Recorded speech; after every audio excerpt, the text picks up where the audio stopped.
ఏపీలో liquor scam చుట్టూ పెద్ద స్థాయిలో చర్చ సాగుతుంది. లిక్కర్ స్కామ్ ద్వారా జగన్ అండ్ కో భారీగా లబ్ధి పొందారు అని విపక్షంలో ఉండగా తెలుగుదేశం, జనసేన, బీజేపీ నేతలు ఆరోపించారు.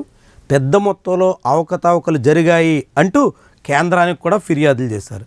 అప్పట్లో కేంద్రం పట్టించుకున్న పాపాన పోలేదు. ఇప్పుడు అధికారంలోకి వచ్చిన తర్వాత కూటమి నేతలు లిక్కర్ స్కామ్లో జగన్మోహన్ రెడ్డిని ఇరికించాలి అనేటువంటి ప్రయత్నానికి పూనుకున్నారు. దానికి తగ్గట్టుగా ప్రత్యేక దర్యాప్తు బృందాన్ని ఏర్పాటు చేశారు. సిట్ ఆధ్వర్యంలో విచారణ చేశారు, ఎఫ్ఐఆర్ వేశారు. కొంతమంది నిందితుల్ని అరెస్టులు కూడా చేస్తున్నారు. ఇప్పటికే ఈ కేసులో రాజ్ కేసిరెడ్డి, అతనితో పాటుగా చాణక్య, తాజాగా సజ్జల శ్రీధర్ రెడ్డి ఇలా పలువురు నిందితుల్ని అరెస్ట్ చేసి విజయవాడ జైలుకి రిమాండ్ నిమిత్తం తరలించారు. వ్యవహారం బాగానే ఉంది. కానీ రిమాండ్ రిపోర్ట్లన్నీ పరిశీలిస్తుంటే అన్ని కేసుల్లోనూ, అన్ని రిపోర్టుల్లోనూ దాదాపుగా జగన్మోహన్ రెడ్డే ఈ లిక్కర్ స్కామ్లో భారీగా లబ్ధి పొందారు అనేటువంటి అంశాన్ని సిట్ ప్రధానంగా ప్రస్తావిస్తుంది. తద్వారా ఈ కేసు చివరికి జగన్ మెడకి చుట్టుకోవడం ఖాయం అనేటువంటి సంకేతాల్ని ఇస్తుంది. అంతిమంగా జగన్మోహన్ రెడ్డిని ఈ కేసులో దోషిగా చేయడం ద్వారా ఇరకాటంలో పెట్టాలి అనేటువంటి లక్ష్యం ఉన్నట్టుగా కనిపిస్తుంది. మరి అయితే ఈ కేసులో రిమాండ్ రిపోర్టులు ఆధారంగా సిట్టు ప్రస్తావిస్తున్నటువంటి అంశాలే వాస్తవమే అనుకుందామా అంటే రిమాండ్ రిపోర్టు మీద ఎవ్వరూ వాంగ్మూలానికి అంగీకరించడం లేదు.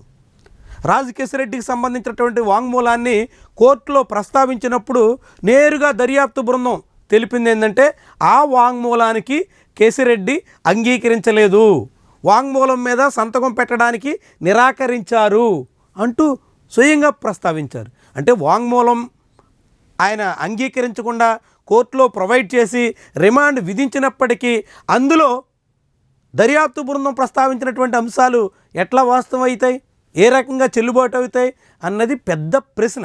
ఇది కేవలం రాజ్ కేసిరెడ్డిదే కాదు, తాజాగా సజ్జల శ్రీధర్ రెడ్డి రిమాండ్ రిపోర్ట్లో కూడా ఇదే తీరు.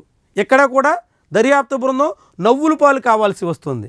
కనీసం రిమాండ్ రిపోర్ట్లో వాంగ్మూలం మీద అరెస్ట్ అయినటువంటి నిందితుడు సంతకం కూడా పెట్టడానికి ససేమీరా అంటున్నారంటే ఇక ఈ దర్యాప్తులో సిట్ ఏం సాధించినట్టు? రిమాండ్ రిపోర్ట్లో నిందితులు తాము చెప్పినటువంటి అంశాల మీద, అంటే ప్రధానంగా దర్యాప్తు బృందం వేస్తున్నటువంటి అభియోగాల మీద అంగీకరించడానికి సిద్ధంగా లేనప్పుడు ఈ కేసు ఎట్లా నిలుస్తుంది? ఈ కేసులో జగన్మోహన్ రెడ్డిని అరెస్ట్ చేయాలి అని అంతిమ లక్ష్యంగా పెట్టుకున్నప్పుడు అక్కడి వరకు ఎలా చేరగలరు? చాలా ముఖ్యమైనటువంటి ప్రశ్నలు. ఈ కేసులో కేవలం ఆంధ్రప్రదేశ్ ప్రత్యేక దర్యాప్తు బృందమే కాదు, ఈడీ కూడా చొరవ చూపాలి, ఈడీ కూడా ఈ కేసులో ఇన్వాల్వ్ కావాలి అని తెలుగుదేశం పార్టీ డిమాండ్ చేస్తుంది. సోమిరెడ్డి, చంద్రమోహన్ రెడ్డి లాంటి వాళ్ళు ఈడీని ప్రశ్నిస్తున్నారు. ఇంత పెద్ద కేసు జరిగితే ఎందుకని మౌనంగా ఉన్నారు అంటూ నిలదీస్తున్నారు.